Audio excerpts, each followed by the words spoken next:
انہوں نے کنڈیم تک نہیں کیا، اس افسوسناک واقعے کی مذمت تک نہیں کی کہ کل ایک پولیس پھیلانے کے اعلانات کر رہا ہے، انہوں نے کنڈیم تک نہیں کیا، اس افسوسناک واقعے کی مذمت تک نہیں کی کہ کل ایک پولیس مین جو ان کی حفاظت کے اوپر تھا، اور کیا تھا کہ ان کے اپنے جو عہدے دار ہیں ان کے گھر گئے، پولیس ان کے گھر کے باہر تھی اور چھت سے اوپن فائر کی گئی، اور یہی وہ ساجد بخاری صاحب ہیں جو ان کے ٹکٹ ہولڈر ہیں۔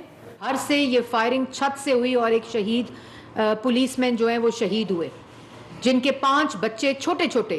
آپ ایک کنڈمنیشن تو کرتے، لیکن ذہنیت جب فاشسٹ ہو، ذہنیت جب فسادی ہو، ذہنیت جب فتنہ والی ہو اور ملک کے اندر انتشار پھیلانے کا مقصد ہو، تو پھر کس بات کی کنڈمنیشن کی جائے؟ میں اس کی شدید مذمت کرتی ہوں، اور میں یہ بھی کہنا چاہتی ہوں کہ تمام پولیس افسران، لا انفورسمنٹ ایجنسیز، تمام اہلکار جو ہیں وہ اس وقت پاکستان کے شہریوں کی حفاظت کے اوپر ان کی ڈیوٹیز لگی ہوئی ہیں، اور وہ اسی طرح پاکستان کی جو شہری ہیں ان کی حفاظت کرتے رہیں گے۔ ہم ان کو سلام پیش کرتے ہیں، خراج تحسین پیش کرتے ہیں۔ ایک شخص آپ کو یاد ہے، اس وقت آپ کی سکرینز کے اوپر وہ کلپس چل رہے ہیں جو 2014 میں جب یہ شخص اعلان کر کے آیا کہ میں پر امن رہوں گا، جن کا نام عمران خان صاحب ہے، جو اس وقت کنٹینر پر چڑھے رہے، اور وہ اعلان خاص طور پر اس وقت ہوا جب ملک کے اندر سی پیک آ رہا تھا، پریزیڈنٹ شی نے آنا تھا، ملک کے اندر پاکستان کی عوام کے لیے روزگار کا جو مواقع ہیں وہ آ رہے تھے، ملک کے اندر منصوبے آ رہے تھے، ملک کے اندر انرجی کے منصوبے آ رہے تھے، ملک کے اندر پاکستان کی عوام کے لیے روزگار کا جو مواقع ہیں وہ آ رہے تھے، ملک کے اندر منصوبے آ رہے تھے، ملک کے اندر انرجی کے منصوبے آ رہے تھے، اور یہ وہ ترقی کی کا موقع تھا، وہ ٹرننگ پوائنٹ تھا جس وقت عمران خان صاحب نے اعلان کیا کہ وہ پرامن لوگوں کو لے کر آ رہے ہیں۔ لیکن اس کے بعد پاکستان کی عوام نے دیکھا کہ جب وہ غنڈے اور جتھا غلیلے لے کر، کلہاڑیاں لے کر یہاں 126 دن بیٹھا رہا، اور ان کے جو اعمال تھے وہ آپ کی سکرینز پر ہیں، انہوں نے کیا کیا کیا؟ انہوں نے پارلیمنٹ پر حملہ کیا، سپریم کورٹ کے باہر گندے کپڑے لٹکائے، انہوں نے پی ٹی وی کے اوپر حملہ کیا، ریاستی اداروں کے اوپر حملہ کیا، انہوں نے سول نافرمانی کی کھلے عام کال دی، انہوں نے بجلی کے بل جلائے، انہوں نے منتخب وزیر اعظم کو گلے سے گھسیٹ دو کے نعرے لگائے، پولیس والوں کے سر پھاڑے، پولیس والوں کے اوپر حملے کیے، جو وہ پوری ریڈ زون کے اندر جو ان کی حفاظت کے اوپر لوگ رکھے ہوئے تھے ان کے اوپر حملے کیے، پولیس والوں کے سر پھٹے، جو وہاں شہری تھے، جو پارلیمنٹیرینز تھے، وہ اپنی پارلیمنٹ میں سیدھے دروازے سے نہیں جا سکتے تھے۔ 126 دن اسلام آباد میں کوئی بزنس، کوئی سکول، کچھ نہیں ہوا، کیونکہ ایک جتھا جو تھا اس نے حملہ کیا ہوا تھا، اور وہ مسلط تھا، اور اس نے قبضے میں لیا ہوا تھا ڈی چوک کو، اور وہی جتھا، وہی فاشسٹ سوچ نے 4 سال حکومت کی ہے پاکستان کے اوپر، مسلط رہے ہیں۔ کس بات کا دھرنا دے رہے ہیں؟ یہ دھرنا ہے کس چیز کے اوپر؟ کیا یہ دھرنا آپ اپنی نالائکی، نااہلی اور چوری پر دے رہے ہیں؟ کیا یہ دھرنا ملک کے اندر آٹا، چینی، بجلی، گیس، دوائی کی مہنگائی پر دے رہے ہیں؟ کیا یہ دھرنا آٹا، چینی، بجلی، گیس، دوائی کی جو چوری کی آپ نے اس پر دے رہے ہیں؟ کیا یہ دھرنا 43,000 ارب کا قرضے پر دے رہے ہیں؟ کیا یہ دھرنا 16% مہنگائی پر دے رہے ہیں جو اپنا اعمال نامہ ہے؟ یہ دھرنا ہے کس چیز کا؟ اگر الیکشن کا دھرنا ہے تو الیکشن آپ 1 مہینہ پہلے 11 اپریل تک وزیر اعظم تھے، آپ الیکشن کال کرتے، آپ اس بات کے انتظار میں تھے کہ آپ کو اتحادی نہیں چھوڑیں گے، اس لیے آپ نے الیکشن کال نہیں کی، اور جب عدم اعتماد ہار گئے تو اس کے بعد آپ نے اسمبلی تحلیل کی، جو فاضل ججز سپریم کورٹ نے اس کو بحال کیا، اور ڈپٹی اسپیکر کی غیر آئینی ریزولوشن کو ریورس کیا۔ آپ اس بات کے اوپر دھرنا دے رہے ہیں، اور آج خونی مارچ ہوگا۔ میں آ رہا ہوں، جو جس قسم کے جتھے اور انٹیلیجنس کی رپورٹ ہے کہ ان کے یہ آرمڈ لوگ ہیں، کل ایک پولیس والے کو گولی لگ کر شہید کیا گیا، اور کوئی کنڈمنیشن نہیں، یہ ان کا مقصد ہے، یہ ان کے کھلم کھلا اعلانات ہیں، اور کوئی بھی مارچ جو خونی ہو، کوئی بھی مارچ جو فسادی ہو، کوئی بھی اظہار رائے جو ملک کے اوپر اور شہریوں کے لیے خطرہ ہو، جو شہریوں کی جان و مال کے اوپر خطرہ ہو، وہ کسی قسم کی کوئی آئین اس کی اجازت نہیں دیتا، کوئی جمہوریت اس کی اجازت نہیں دیتی، کیونکہ ان کا مقصد اگر فتنہ پھیلانا نہ ہوتا، اگر انتشار پھیلانا نہ ہوتا، اگر فساد پھیلانا نہ ہوتا تو یہ اسلام آباد سے نکلتے۔ یہ پشاور سے کیوں نکل رہے ہیں؟ پشاور کے وسائل کو حکومتی استعمال کر کے، اور جس میں سب سے بڑی خطرناک بات ہے کہ یہ خیبر پختونخوا کی پولیس کو لے کر جو چیف منسٹر ہیں، اور یہاں جب یہ پنجاب پولیس اور اسلام آباد کی پولیس کے ساتھ ملیں گے تو جو گتھم گتھا ہوں گے وہ لا انفورسمنٹ ایجنسیز اور پاکستان کی پولیس ہوگی۔ یہ وہ فسادی، یہ وہ فساد چاہتے ہیں ملک کے اندر، یہ وہ انتشار چاہتے ہیں جس کی زبان پرامن نہیں ہے، جس کی زبان شر انگیز ہے، وہ کس طرح پرامن مارچ کرے گا؟ اور 2014 کی مثال یہ وہی ٹولہ ہے جو یہاں فساد مچانے آیا تھا، جس نے یہ تمام سول نافرمانی، فسادی، غنڈہ گردی، بدماشی، ریاستی اداروں پر حملہ کیا تھا، اور انہوں نے سب جھوٹ بولے تھے کہ ہم پرامن ہوں گے۔ یہاں قبریں کھدی ڈی چوک کے اوپر، یہاں پولیس والوں کے سر کھلے ڈی چوک کے اوپر، یہاں کلہاڑیاں اور وہ ویپنز ان کے پاس تھے جو انہوں نے پولیس والوں کے اوپر مارے۔ یہ سب آپ کو جو ویژولز ہیں آپ کو اس وقت اپنی سکرینز کے اوپر نظر آ رہے ہیں۔ تو یہ کس بات کا دھرنا کرنے آ رہے ہیں؟ پہلے پاکستان کی عوام کو یہ تو بتائیں، اور آج پاکستان کی عوام کو فیصلہ کرنا ہوگا۔ آج ملک کی معیشت ہچکولے کھا رہی ہے، آج ملک کی معیشت تباہ ہو چکی ہے، آج ملک کے اندر روزگار تباہ ہو چکا ہے، آج ملک کے اندر مہنگائی 16% پر پہنچ گئی۔ لوگوں کے پاس دوائی لینے کے پیسے ان نالائکوں، نااہلوں، چوروں، کرپٹ ٹولے کی وجہ سے نہیں ہے۔ آج یہ عوام کو فیصلہ کرنا ہوگا، آج یہ نوجوان کو فیصلہ کرنا ہوگا کہ کیا اس نے اپنے مستقبل کو تعمیر کرنے والوں کے ساتھ کھڑا ہونا ہے، کہ کیا اس نے 4 سال ان کا روزگار چھیننے والے کے ساتھ، ان کے والدین کی دوائی چھیننے والے کے ساتھ، ان کے بچوں کی فیس چھیننے والے کے ساتھ، ان کے منہ سے روٹی چھیننے والوں کے ساتھ، آٹا، چینی، بجلی، گیس، دوائی چھیننے والوں کے ساتھ، اور کارٹلز اور مافیا کی جیبیں بھرنے والوں کے ساتھ کھڑا ہونا ہے؟ آج یہ عوام نے فیصلہ کرنا ہوگا، آج میڈیا نے فیصلہ کرنا ہوگا کہ کیا پولیس والوں کے سر پھاڑنے والوں کے ساتھ کھڑے ہونا ہے، کیا پی ٹی وی پہ حملہ کرنے والوں کے سامنے کھڑے ہونا ہے، کہ پارلیمان کے اوپر حملہ کرنے والوں کے ساتھ کھڑے ہونا ہے، کیا ملک کے اندر انتشار، فساد اور ملک کی ریاست کے اوپر حملہ کرنے والوں کے ساتھ کھڑے ہونا ہے؟ یہ ملک کے اندر تماشا بند ہونا چاہیے۔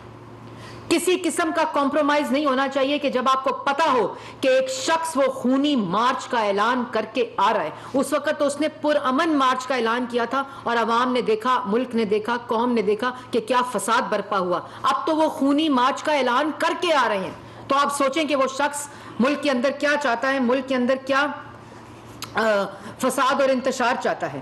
اور پھر یہ بھی میں کہنا چاہتی ہوں کہ یہ اکسانے سے، یہ ملک کے اندر انتشار پھیلانے سے، وہ تمام لوگ جو اس کے جھانسے میں آئے ہوئے ہیں، یہ جو جھوٹ بولتے ہیں صبح، دوپہر، شام، یہ جو سازشی ٹولہ ہے، یہ جو جتھا ہے، یہ جو فساد پھیلانے ملک کے اندر آ رہے ہیں، ان سے باز رہیں۔ اور میڈیا کو بھی چاہیے کہ یہ جو ان کا اصل چہرہ ہے، ان کا اصل چہرہ عوام کو دکھائیں۔ جو انتشار اور انسائٹنگ وائلنس والی بات ہے وہ کسی فریڈم آف ایکسپریشن میں نہیں آتی۔ اگر کوئی یہ حملہ کرنے کا اعلان کر کے آئے گا، اگر کوئی خونی مارچ کا اعلان کر کے آئے گا، اس کو کیسے اجازت دی جا سکتی ہے؟ جو انٹیلیجنس کی رپورٹ ہے کہ یہ سب آرمڈ ہیں، ان کے پاس اسلحہ موجود ہے، ان کے پاس بلٹس موجود ہیں، ان کے پاس ایز آرمڈ انہوں نے چھپائے ہوئے ہیں، اور وہی اسی بات کا ثبوت کل وہ پولیس کی شہادت ہے، کانسٹیبل کی شہادت ہے کہ یہ چاہتے ہی ملک میں فساد ہے۔ تو میں اس بات کو ختم کرتے ہوئے یہ کہنا چاہوں گی کہ پاکستان کی عوام کو پتہ ہونا چاہیے کہ آج جو حکومت ان کی نالائکی، ان کی چوری، ان کی کرپشن، ان کی معاشی تباہی کو ٹھیک کرنے لگی ہے۔ آج ایک ریڈ لائنز ڈرا کر دی گئی ہیں، اور وہ ریڈ لائنز کے اوپر کوئی کمپرومائز نہیں ہے۔ ملک آج غیر معمولی صورتحال سے گزر رہا ہے جو ان کی مچائی ہوئی ہے، جو ان کی دی ہوئی ہے، اور آج قوم کو اکٹھا ہونا ہے ملک کی تعمیر کے لیے۔ آج قوم کو اکٹھا ہونا ہے ملک کے اندر امن کرنے کے لیے، اس فسادی ٹولے سے نجات کے لیے۔ یہ جھوٹ بولتے ہیں، جھوٹ بولتے ہیں، اور صرف جھوٹ بولتے ہیں۔ یہ ان کی بات میں کوئی حقیقت نہیں ہے۔ یہ وہی فریبی ٹولہ ہے جس نے 1 کروڑ نوکری کا وعدہ کیا تھا، 60 لاکھ لوگوں کو بے روزگار کیا۔ یہ وہی ٹولہ ہے جس نے 50 لاکھ گھروں کا وعدہ کیا تھا، اور جس نے عوام کو کرائے کے گھر دینے کے پیسے کے قابل نہیں چھوڑا. اس نے 90 دن کی کرپشن کو ختم کرنے کا اس ٹولے نے وعدہ کیا تھا, اور ملک کے اندر جو کرپشن برپا کی, جو لوٹ مار برپا کی, آج اسی کے نتیجے میں پاکستان کی معیشت اور عوام کی یہ بدحالی ہے. اور ان کو پتا تھا کہ سی پیک آنے والا ہے, انہوں نے اعلان کیا, اسی سازشی ٹولے نے جس نے اس وقت سی پیک کو سبوٹاج کرنے کے لیے پھر 4 سال ملک پر رہ کر فورن فنڈنگ کے ذریعے ملک کی معیشت, ملک کی قومی سلامتی, ملک کے اداروں کو نقصان پہنچانے کی کوشش کی. کوئی چیز ایسی نہیں کی جس سے پاکستان کی عوام کو ریلیف ملے. اور آج جب ہچکولے کھاتی ہوئی معیشت, ان کی تباہ شدہ معیشت, جو آئی ایم ایف میں کل ڈائیلاگز ہونے, نیگوسیشنز ہونی ہے, جو ان کی وجہ سے ان حالات اور اس نہج پر پہنچ گئی ہیں, انہوں نے دھرنے کا اعلان کر دی. اور یہی وہ وجوہات ہیں جو پاکستان کی عوام کو پتہ ہونی چاہیے. یہی وہ وجوہات ہیں جو ان کے ساتھ اگر لوگ کھڑے ہیں ان کو پتہ ہونی چاہیے کہ اگر آپ ان کا ساتھ دیں گے تو آپ ملک کے اندر فساد کا ساتھ دے رہے ہیں, ملک کے اندر انارکی مچانے کا ساتھ دے رہے ہیں, ملک کے اندر انتشار پھیلانے کا ساتھ دے رہے ہیں, ملک کے اندر جو پاکستانی شہری ہیں ان کی جان و مال کو خطرہ اس فتنے ٹولے سے آپ اس کا ساتھ دے رہے ہیں. اور یہ ذمہ داری آج حکومت پاکستان کے اوپر ہے کہ کس طرح آپ نے اپنے شہریوں کی سیکیورٹی, ان کی سیفٹی اور پاکستان کی ریاست کی رٹ کو قائم رکھنا ہے. اور یہی وہ وجوہات ہیں جن کی وجہ سے یہ اقدامات لیے جا رہے ہیں, اور ان کو بھی چاہیے. میں تنبیہ کرتی ہوں کہ خدارا آپ یہ وائلنس کر کے, انسائٹ کر کے وائلنس, یہ فساد مچا کر, یہ انتشار اور افراتفری مچا کر آپ اپنا نقصان کر رہے ہیں, اور آپ پاکستان کی عوام کا نقصان کر رہے ہیں. آپ ان کاموں سے باز آئیں, اور اللہ تعالیٰ سے اگر کوئی آپ کے پاس موقع بچائے تو معافی مانگیں اپنے گناہوں کی, جس کی وجہ سے آج جو پاکستان کی عوام ہے وہ کس نہج پر پہنچ چکی ہے. اور اس کے ساتھ ساتھ میں ایک اور چیز کہنا چاہتی ہوں آپ کے توسط سے, جو اس وقت سکرینز پر موجود ہیں. میں ایک آپ کے سامنے آیت پڑھنا چاہتی ہوں. سورہ بقرہ کی یہ آیت ہے 11 اور 12. جب ان سے کہا جاتا ہے کہ ملک میں فساد نہ ڈالو تو جواب دیتے ہیں کہ ہم ہی تو اصلاح کرنے والے ہیں. خبردار, بے شک وہی لوگ فسادی ہیں لیکن شعور نہیں رکھتے. یہ وہ ٹولہ ہے جو یہ ڈھونگ کرتا ہے, یہ دھوکہ دیتا ہے, یہ جھوٹ بولتا ہے کہ ہم اصلاح کر رہے ہیں. اگر آپ نے الیکشن کرانا تھا, اگر آپ نے عوام کو ریلیف دینا تھا, اگر آپ نے ملک کی معیشت ٹھیک کرنی تھی تو آپ کے پاس 4 سال تھے. آپ وزیر اعظم تھے, آپ اسمبلی تحلیل کرتے جس وقت اپوزیشن کہہ رہی تھی الیکشن کراؤ. اور اب بات واضح ہے, الیکشن کا حق ہمارا ہے, الیکشن کرانے کی ڈیٹ ہم نے دینی ہے. آپ جو مرضی کر لیں, آپ کو نہ یہ فساد مچانے کی اجازت دی جائے گی. اس کے اوپر بالکل کسی قسم کی کوئی ایسی حرکت جو عوام کو نقصان پہنچائے, ریاست کی رٹ کو کمپرومائز کرے, اس کے اوپر 0 ٹالرنس ہے. آپ ان حرکتوں سے باز آئیں, آپ کا وقت ختم ہو چکا ہے. طارق عزیز صاحب دنیا سے. جی میڈم. جی طارق صاحب. سوشل میڈیا میں خبر چل رہی ہے کہ عمران خان جو ہے ملک سے باہر جانا چاہتے ہیں, ایسی کوئی تجویز آپ کی طرف ان کو باہر بھیجی؟ دیکھیں, پہلی بات تو یہ ہے کہ جب بھی انہوں نے کچھ کرنا ہوتا ہے تو یہ سوشل میڈیا کا سہارا لیتے ہیں اور افواہ مچا دیتے ہیں. میں سن رہی تھی کوئی اپنے گھر کے سٹور میں گھسا ہوا ہے, کوئی اپنے گھر کے بیسمنٹ میں گھسا ہوا ہے.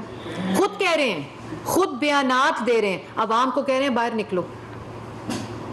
جہاں فساد مچانا ہے, جہاں انتشار کرنا ہے, جہاں گنڈا گردی کرنی ہے, جہاں بدماشی کرنی ہے, وہاں کہہ رہے ہیں باہر نکلو. اور خود گھروں میں نکلے نا باہر. آپ کو یاد ہوگا 2014 کے سٹ اپس, جب باہر عوام کو کہا جا رہا تھا باہر آؤ, تو یہاں ورزش ہو رہی تھی. عمران خان یہی وہی شخص ہے, یہ لوگوں کو کہتا ہے باہر نکلو, ان کو استعمال کرتے ہیں, فساد مچاتے ہیں, یہ گنڈا گردی کرتے ہیں. اور ابھی اس وقت جو سب سے خطرناک کھیلا جا رہا ہے, جو خیبر پختونخوا کی پولیس کو استعمال کر کے, وسائل کو استعمال کر کے جو گتھم گتھا یہ کرنے جا رہے ہیں ریاستی اداروں کی, 2 پولیس جو پنجاب, اسلام آباد اور خیبر پختونخوا کی ہے, یہ وہ خونی کھیل کھیلنے جا رہے ہیں. لیکن ہم لوگ تیار ہیں, بالکل شہری پریشان نہ ہو, حوصلہ رکھیں. آپ کی حکومت اس وقت ذمہ دار حکومت ہے, جس کا مقصد صرف آپ کی معاشی صورتحال اور آپ کی معاشی حالت ٹھیک کرنا ہے، ملک میں مہنگائی ختم کرنا ہے، ملک میں روزگار دینا ہے، ملک کے اندر انتشار اور فساد کو ہمیشہ کے لیے ختم کرنا ہے. اس لیے وہ ہر طرح سے تیار ہے اس فساد اور فتنے کو روکنے کے لیے. سردار حمید صاحب نیوز ون. میڈم یہ بتا دیں کہ جس طرح ایک شہادت ہو گئی پولیس اہلکار جو ہے وہ اس ساری صورتحال میں، اگر کل پھر یہی صورتحال ہوتی ہے صادم ہوتا ہے، کیا گرفتاریوں کی بھی کوئی پلان گورنمنٹ کے پاس ہے؟ اور اگر ایسا کریں گے، قانون کو ہاتھ میں لیں گے، تو کس حد تک گرفتاریاں ہوں گی؟ اس کا کیا پلان تشکیل دیا گیا؟ میں نے جی آپ کو بڑا واضح، رانا ثناء اللہ صاحب نے، پوری کابینہ نے آ کے یہاں جو پریس ٹاک کی ہے، اور میں نے بھی بڑے واضح طور پر بتا دیا ہے کہ جس حد تک یہ جائیں گے اسی حد تک جا کر ان کو روکا جائے گا. یہ اگر سمجھتے ہیں کہ یہ بندوقیں لے کر، کلہاڑے لے کر، غلیلیں لے کر، بلٹس لے کر پولیس والوں کے سر پھاڑنے آ رہے ہیں، یہ جتھا اگر عوام پر حملہ آور ہونے آ رہا ہے، اگر یہ فساد مچانے آ رہا ہے، اگر یہ اور اعلان کر کے آ رہے ہیں، آپ یہ دیکھیں کہ اعلان کر کے آ رہے ہیں کہ ہم یہ کرنے آ رہے ہیں، تو پھر ان کو ہر حد تک روکا جائے گا.